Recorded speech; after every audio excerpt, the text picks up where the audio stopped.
when I was a kid, it was really kind of rough, I guess, for me. Like, I really didn't have a very good childhood. So I kind of leaned on my pets, I guess, to get me through stuff. And my mom, has, like, kind of come around, I guess. I don't know. It was really rough. But I guess my question for you is, like, why would I have come into this, why did I come into the family that I did? Specifically or on a bigger scale? So, okay, so I was not really treated very well as a kid. And sometimes I wonder, like, if we have, choices, if we chose our parents, why did I choose mine? You chose yours to kick your butt. Yeah. Okay. It And was rough. and so when you want to get more out of that, you can get exponential levels of value when you see the benefit from that. And you're Hmm. basically speaking from a place of saying, I don't know what the benefit was. Because Yeah. from your understanding right now, being happy is important. Did you know that you know now, right now, better that happiness is more useful than you would have if you had a parent that was slightly less abusive? Now, you could have Hmm. had what we say is a lovely mother, right? Mother that Right. showered you with blessings and positivity. Believe it or not, it's much harder to become enlightened from that perspective. It's much harder to understand something that is not there from a place of something that's always there. So, with regard to exploring broader nature, unless she is already like some sort of guru in her own state, you're not going to have any interest in getting down to the bottom of things and getting down to the bottom of the true meaning of life and purpose. Because you have to be told, or you have to be shown how life appears to be a big waste of time in many ways, or that you're a big waste of time in somebody else's life. How can you be such a waste of time when fundamentally you know you're a construction of love, right? How can love be so mistreated? Well, that's because love isn't identifying with the perspective that it is love. It just simply goes along with it, goes along with whatever. And your soul doesn't honestly care the difference between a positive experience and a negative experience. They're both learning. They're both expanding all reality. If something gets created, that's awesome. Something bad gets created, that's awesome. Something good gets created, that's awesome. Now, you say, well, then why do I have feelings if good and bad are different? Well, because that is from a broader perspective. Your soul just wants to absorb all possibilities and explore all possibilities and go off tangents of possibilities.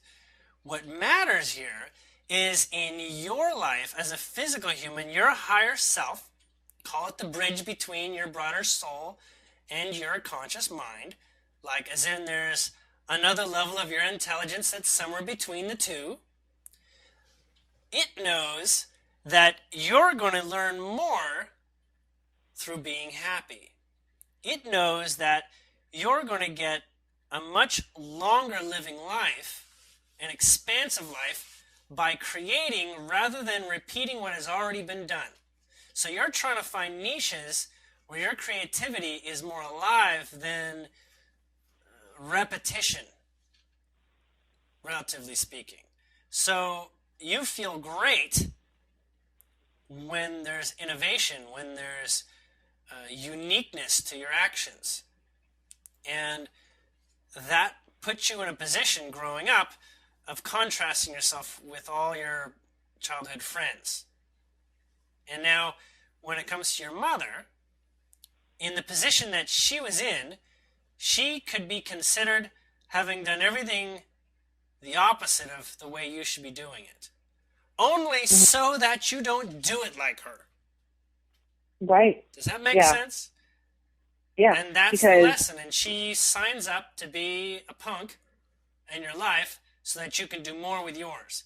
On a conscious egoic side, she has to be motivated somehow to do this. So all the stories have to fit together, right? She has to be a believable human being rather than an illusionary being.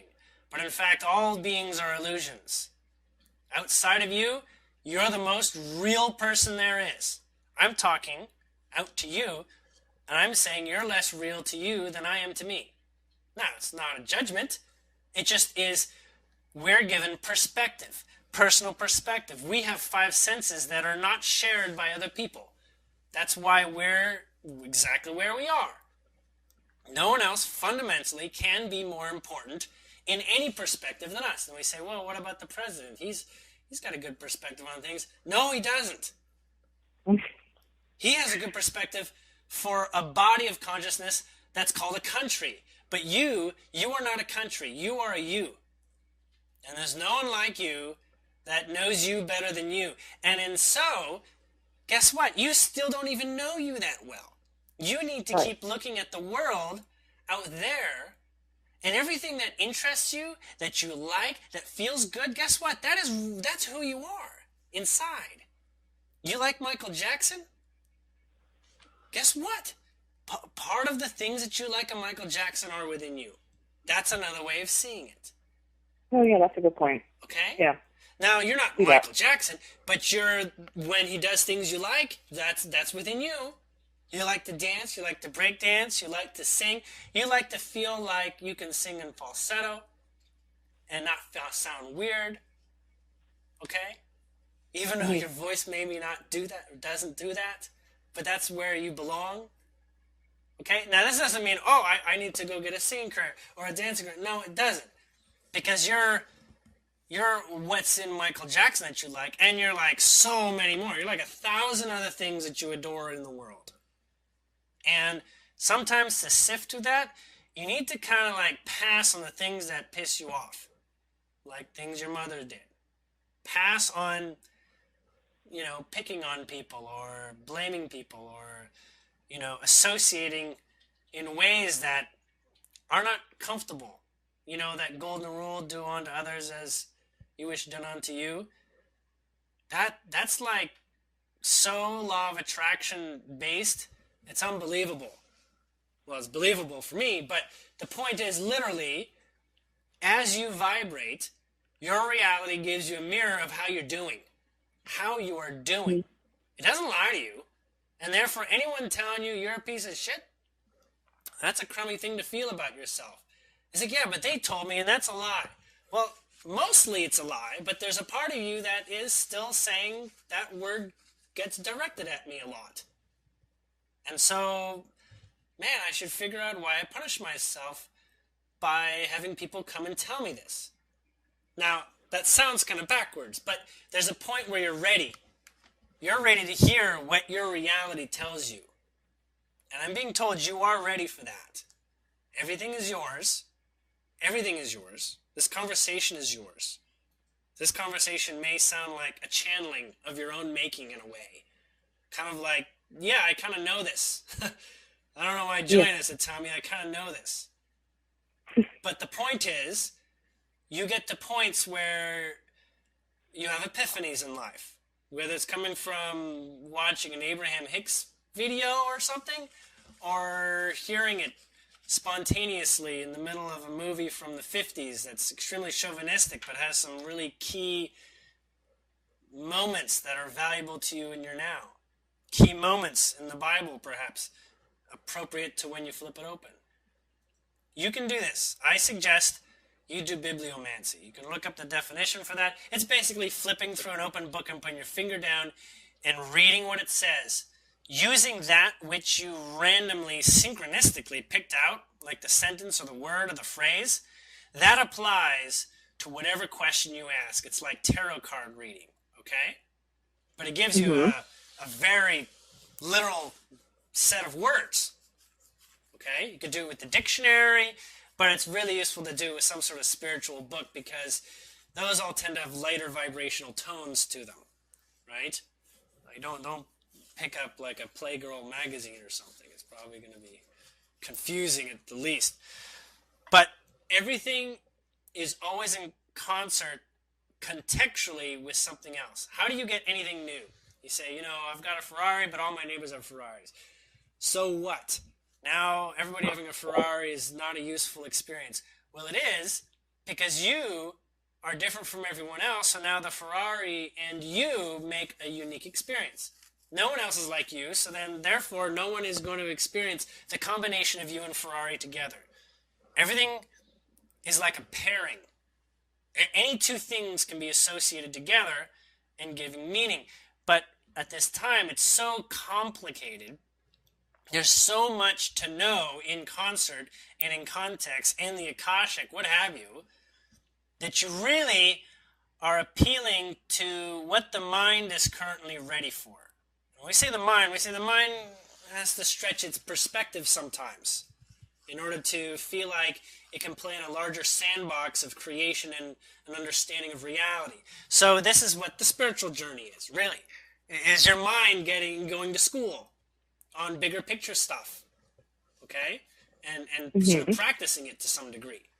So you're ready for some deep messages? Do the bibliomancy. It's extremely straightforward.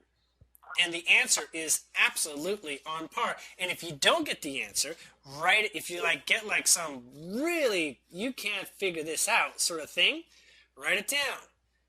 And keep that with you. And be prepared for that to be answered.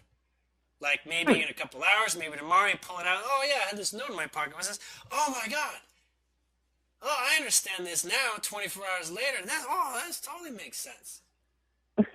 Okay? Yeah. Learning happens that way, synchronistically. You ask questions of the universe is like, hot dang it, let's get the answer to her in a way that she'll understand. And it probably won't be in English exactly the way she likes it, because you know what? That mind of hers has seen so many words, it doesn't matter. She's seen all the English words. She forgets them. She needs something that's like a little bit more blunt, a little bit more like, how the hell did that come together? There's no way this could happen by chance. This has purpose. And that's where, when you went to school and your teacher said something absolutely amazing, you're like, whoa, I'm going to listen in class from now on because I actually learned something here. Interesting. And then you follow that journey as to what is really going on in your head and what is really going on beyond your head. Those dream level experiences that you have, they visit you here. I mean, you have your connection in your pineal gland to so much more going on. Why not use it? Why not let their observation, your broader other world observations of you, give you some information about how they see something here and help you collect a broader insight. Because it is really manifested by you on one level, despite how extremely difficult it is to put that in perspective, to believe that. You can't have something in your life that doesn't have usefulness. So it's as useful as you want to put attention into it. Nothing's more useful than anything else. You say, well, I want to go to Disney World. Well, okay. If that's where you want to put your attention, then nothing's more important than going to Disney World. And guess what? You'll be there in a matter of no time. But as you're deciding Disney World is my aim, my goal, my mission at this time, other things are going to come up, right? You say, yeah, but isn't not quitting your job kind of important to you? Isn't it? And then you think about it and you're like, yeah, my job I think is more important than Disney World. And then you'd be like, I just crushed my own dreams. But that doesn't have to happen. You say, you know what? What's important to me is Disney World and my job. Okay, there you go. I just sort of change the definition. It's like it's an ongoing narrative. I can change the rules. It's all mine anyways. I can change the rules to what works. And really what's happening, funny enough, as you make a statement as lofty, as enjoyable as you think it might be, your mind is actually the one that's bringing up for you all the reasons and experiences that stand in the way of that happening. So when you say your job, okay, job, fine. I'm taking vacation days. Boom. Job, not an issue. Okay, money. Do I have the money yet? No. Hey, you know what? You've got a credit card. You could use your credit card. Yeah, I can, but, I got, debt and whatever like that. Okay. You said debt. That's now critically an obstacle for you.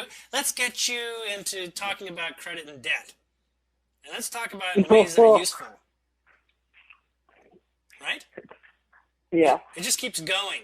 It's an ongoing conversation between your mind saying, this is what I believe, out there is what I want, this is what I believe, and so you're reconstituting your beliefs. And trust me when I say, because this world is actually another form of dream world, all the answers are there if you can gravitate to getting to a point where it's acceptable. When I say acceptable, it means your mind says, okay, I'll go with that. Okay, that's useful. Just like, once upon a time, you'd look at Julien talking to Pleiadians and you'd be like, yeah, absolutely not happening. That is not possible. No, yeah, okay, fine. I'll listen based on the merits of the word said. That is more important than me spending time trying to figure out if Julien is useful to me in the loony bin kind of way or not. And so you begin to accept yourself as having perhaps out there thoughts, but if they're useful, if they broaden your perspective and eventually get to a point where your mind says, hey, this got the job done. Hey, I'm in Disney World. Who would have thought? It was that easy. It was always easy. You just need to realize it was easy. Most of the things that are amazing in your life, I'm being shown right now, most of the things that are amazing in your life were not hard when you look back and you say, if somebody had told me that's all it was, oh boy, I would have done it sooner. Right? If that's all it took, in hindsight, that's all it took, I would have done that easier. And these are things that are like, like relationships, these are things like job, all these things, they seem like, actually, no, I didn't get the job because of years of study. I got the job because I talked to the right person. Man, if I had just met that person earlier, I could have had the job 6 years ago. Things like this, right? So, yeah. It's like, hey, push the easy button on yourself here.